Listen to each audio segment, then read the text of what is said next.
po ato që kanë nuse dhe të dashurën njëkohësisht, si ndodh në xhennet.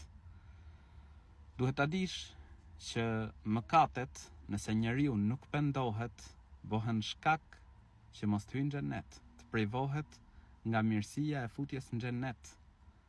Prandaj është e udhës që njeriu të reflektojë dhe të ndryshojë. Immoraliteti është një ndër mëkatet më të mëdha.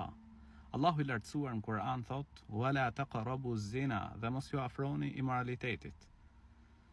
Islami fton në ruajtjen e nderit, në ruajtjen e familjes, në ruajtjen e vlerave, në ruajtjen e shoqërisë. Prandaj robi duhet të ketë kujdes nga ky lloj mëkati i cili shkatron njeriu.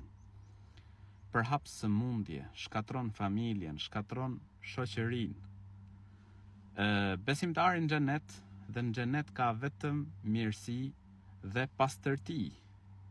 Do të jetë, pra nëse hyn në xhenet, nëse pendohet nga mëkatet, se Allahu i lartësuar e fal dhe e mëshiron, do të hyn në xhenet dhe atje do të ketë mirësi pafund. Patjetër, nëse bashkëshortja e tij ka qenë besimtare, do të jetë bashkë me të, do të jenë bashkarisht në xhenet të dy. Pra nëse bashkëshorti bashkë me bashkëshorten janë besimtar, do të jenë së bashku në xhenet. Ndërsa flisësit, paturpsit nuk kërkohen në xhenet.